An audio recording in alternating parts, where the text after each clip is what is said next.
Hey folks, Quill18 here, and this video to let you know, if you don't know, that patch 1.1 for Hearts of Iron 4 just dropped today. Really exciting stuff. As far as I can tell, it is save compatible. All my saves seem to have loaded up perfectly fine, although this is another game just to talk about some of the changes. Very exciting patch. Lots and lots and lots of tweaks to the AI to try to make the AI a lot stronger and a lot scarier, not to mention a good number of bug fixes, as you would typically expect from a 1.1 patch of pretty much any game.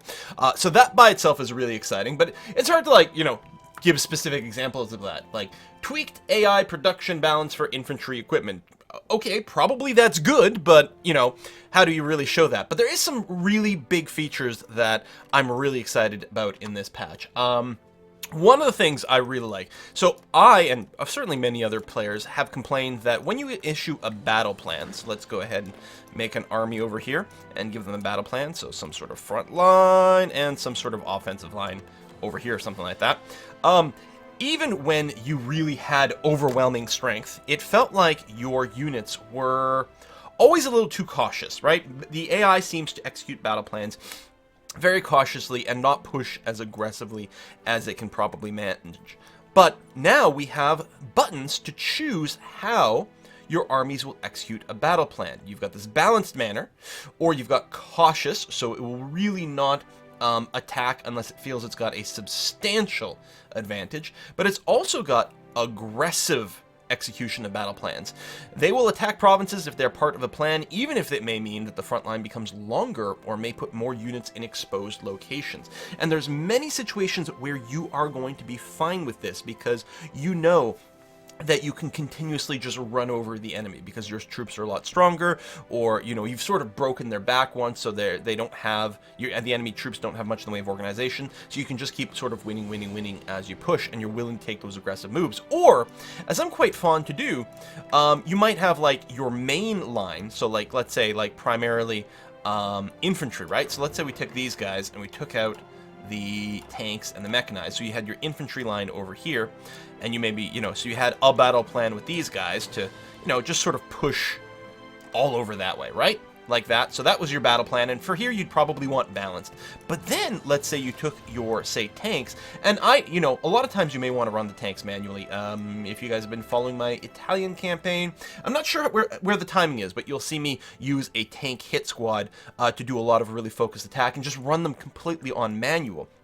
To basically execute something where you have this super aggressive group while I have the AI kind of handle keeping a contiguous front line, because making sure that every province is defended is not something you want to do manually. So you want the AI to handle your front line, generally speaking, but it's nice to have a little hit squad that you can go and push and manually grab objectives. And I'll probably still do that, but knowing that you can set things to be aggressive is quite nice, because then with these guys, for example, you can do something which I've tried to do before, but didn't really ever work, is let's say I gave these guys a very short front line over here, my 3 tanks, and then told them to do an offensive line to just drive, I don't know, directly to here. Something like that. And I want these 3 tank divisions to be like super aggro YOLO mode, like just push as hard as you can.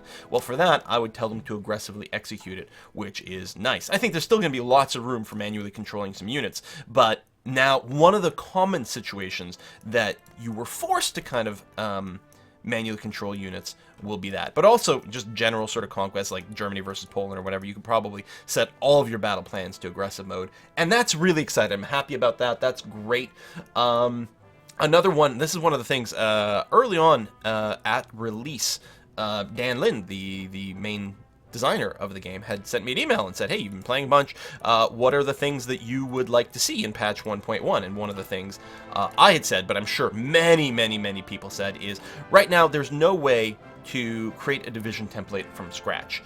The closest you get to making a new one is you can duplicate an existing one, but what's kind of annoying is if you've gone and upgraded all your divisions to have lots and lots of dudes and all the support things, and you want to create sort of a more bare bones division, or you want to make a pretty dramatically changed one, like I guess Germany does start with an SS division with their motorized over here, but for a lot of times, a lot of you guys don't have that, and it's like, what if I want to get a motorized or mechanized or different things like that, or the police type of the MP kind of divisions and whatnot, you're forced to take a division that's quite large and then trim it down. And you're spending a lot of experience points for that.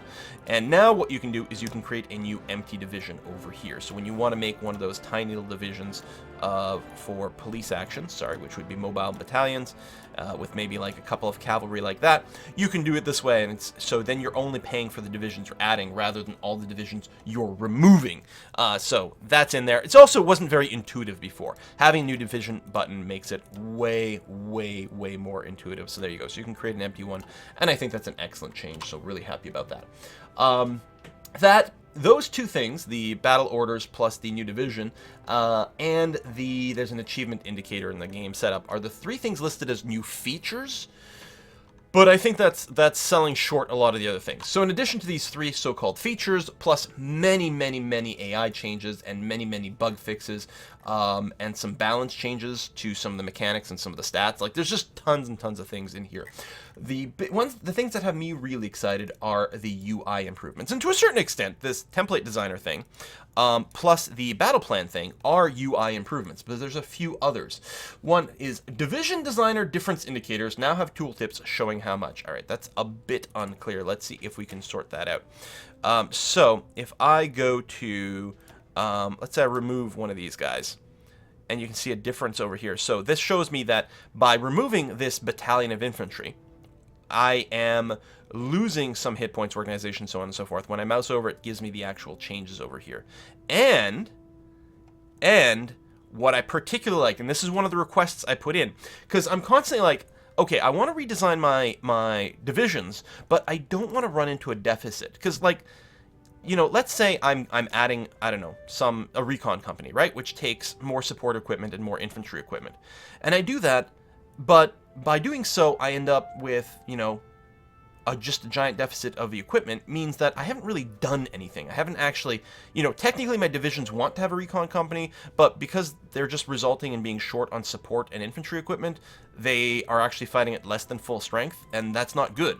So one of the things I'd requested is, hey, could it be possible in this tooltip to tell me what the total change will be? And here's an excellent example of that. You can see here, this change would require, would actually reduce my infantry equipment, right? Because I removed a guy. But let's say I go and just make this bigger, right? Let's say I do something like this. So I made this division a lot bigger. Now I mouse over the infantry equipment. It says, there we go. So this is going to increase the infantry equipment requirement for this division by 340. Okay, so I need 340 more infantry equipment per division. I have 24 of these divisions, therefore the total requirement will be 8,100 infantry equipment. That's how much I need to support this change, and it tells me how much I have in storage and tells me the net result. If I do this, I will go from a 52 equipment surplus to an 8,000 equipment deficit. So I know I can't afford this change right now. If I do this, I actually won't be improving anything at all, because all I'm going to end up with is a bunch of divisions that are a fraction of their full strength, and that would be very bad. So this is one of the things I'd requested. I don't know if I'm the only one. I'm not going to take credit for it, but I'm taking credit for it because it's awesome and super, super helpful. What I've been doing up until now is doing something where I sort of eyeball things a bit, and I'll like add one thing, especially for artillery. I'll add one thing, save it, and then see what that does to my logistics. If I still have some left, then I'll go and add the second thing or whatever. But now I'm not going to have to do that kind of nonsense anymore, and that's fan-freaking-tastic. Added open airbase button to the air mission entry. Oh god, this is so good. So if I have an air mission, so I'm going to have to like just get some sort of air mission. There we go. So I have airplanes operating in Eastern Germany, and until now, if I wanted to get these fighters, if I wanted to select their airbase, there was no good way to do it. Okay, I could see what airbase they were at. They were at Ostpreußen, so then I'd have to find Ostpreußen in the list. There it is over there. Then click on it, and then I'd get the fighter list. Well, now, this is a button that opens the airbase. This makes me so happy. I'm just so excited right now. Great little change. Definitely one of that's something else I requested, but again, it seems pretty obvious, and I'm sure a lot of people have as well. This is another one. This might not be as obvious, and it makes me so happy. So one of the ways that I have been managing my production here is you've got these great little filters that you could use, and you could turn categories off. So if we did say this, we'd see only armor production. And it's like, okay, that's pretty handy, but by default, what you're doing is you're just clicking to toggle on a category. And really, is there any reason you'd ever want to just, say, turn off aircraft while still seeing everything else? To me, no. To me, the real value of this was the opposite, where you would see only one category at a time, and it was where you'd have to keep toggling things like this. Well, now, they have changed it such that if you hold shift and click on a category, it turns everything else off and that category on. So, just armor, just screen ships, just infantry and artillery equipment. Oh, I'm so happy about this. Just glorious. What else is under the UI? Interface tweaks, so text in other languages, that's fine. Added buttons for air wing limit to make it easier to adjust values in big steps. Oh, really? Well, let's see that. So, if we do click on an air wing over here, so we want to adjust the size of it. Ah! Yeah, it used to be, so you could go one at a time, or you can make big giant clicks with the drags, and that was it. But now, we can change air wing size like that. Love it. Very handy. Now Navy commanders can be assigned to a fleet while it's not in port. I wrote a long rant about this to Daniel. I'm like, to Dan Lind. Like, this is something I would really like. It seems silly to me, and this is something that they changed in EU4 as well at some point, that you can't assign admirals while your fleet's at sea. You can assign generals no matter where they are. You can even assign generals to an army that is being transported over the sea. You could always do that, but your navy you can't. Well, like, you can't get a boat out there, so you got to take your whole giant navy. You've got to dock the whole damn thing into port, then assign admiral, then send them back out. That's needless micromanagement. So now you can assign admirals while ships are at sea, which is really going to make life just that much nicer. Added tooltip and toggling icon to configure current settings that you unlock achievements. Okay, I don't care about that. You can now merge fleets that are now not in the same location. The merging fleet will then travel to the merge target and then merge with it. Because that was another bit of sort of annoying micro that was just a pain. If you had a fleet sort of, patrolling out here and you built some new ships, well, the only way to add those ships to the fleet, well, what was interesting is when you're building ships, you can deploy them to a fleet like this, right? So these are ports, or you can deploy them to a fleet when it builds. So this Deutschland class, whenever it finishes, I want you to join the Kriegsmarine fleet. That works fine. But other than that, when you had a fleet out here and you had some ships parked, if you wanted to join the two together, you had to either bring them to the same port, or you had to get these ships to be in the same sea zone as one of the others, and then you could merge them up, and just a big pain in the butt. Now it looks like you can have two fleets selected, and you just hit the group together button, and which is, where's one of my Marines? The merge button here. So if I had two fleets selected, even if they're not in the same location, so let's say the Kriegsmarine and the Ostflot, there we go, I can merge them together. One will go to the other, and they will combine together, which is awesome! So excited. Okay, now I had not requested that particular fleet merging thing, so I'm just happy to see it, because I mostly tried to request things that seemed like they should be easy to me, and I didn't know if the merged fleet. But here's one that I requested, I'm sure many people did. It is now possible to assign airplanes to a mission before they arrive to the new base. Holy crap, have I complained about this a lot. So, this has two potential effects here. So, for example, right now, this fighter wing is operating in East Germany. Okay? They're in Eastern Germany. They're not doing anything. Let's say, that's this wing over here. Let's say they're doing air superiority over here. Okay? I'll pause for a second here. They're doing air superiority. Now, what I want to do is I'm going to need them to be working in Western Germany. So let's say I take this wing and I send them to Oberbayern. Now they're moving to Oberbayern. Now, it used to be I could not now give them a mission. They were just locked, which was annoying because what'll happen now is they'll arrive at Oberbayern here, but they still have their old mission of working in Eastern Germany. But now, even though they're still in transit, I can give them a different mission over here. So, while they're still in transit. And I think if I go and delete those guys, and let's say I try to deploy a new wing. So in Eastern Germany here, let's say I grab Württemberg over here and I make a new wing. This is what I'm not sure about. I hadn't tested it yet.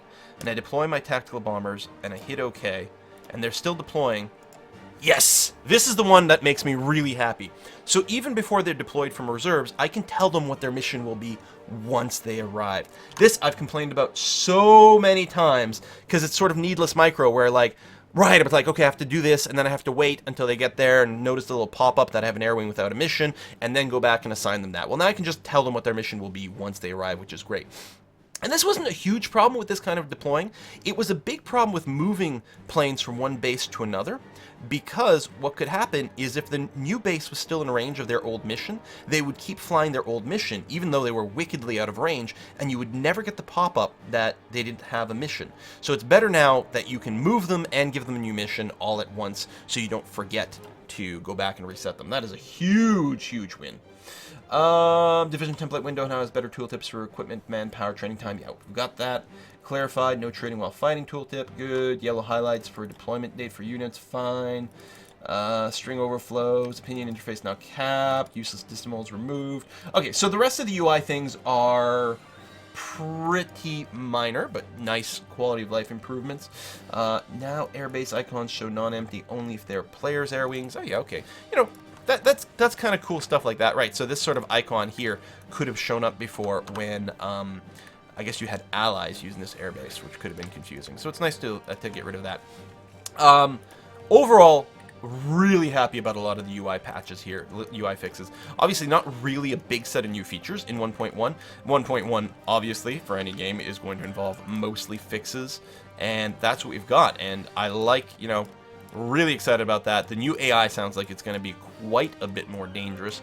It's going to be more fighters than before, which is interesting because I was always out-fightered, but that's probably more a question of my production queue than the AI's production queue. So it'll be that much more important for me to build more fighters. But yeah, I'm excited about being able to set the aggressive battle stances here. I'm really excited for all the UI tweaks. It's just going to make an already enjoyable game even that much more enjoyable to play. We're looking forward to it. If you check the link down below, there should be a link to the full patch notes if you want to read them. A lot of the balance changes and AI changes are something you probably want to take note of. You know, some things are stronger, some things are weaker. The AI will do things that you may not be prepared for because they weren't doing it before, for example. So it's a good idea to keep an eye on that. But yeah. Hearts of Iron 4, patch 1.1. If for some reason you do have problems with patch 1.1 in your existing game and you want to stick with the previous version, you can do that on Steam. What you do is you right-click on the game in your Steam library, then you go to Properties, and then the window that opens up has a Betas tab.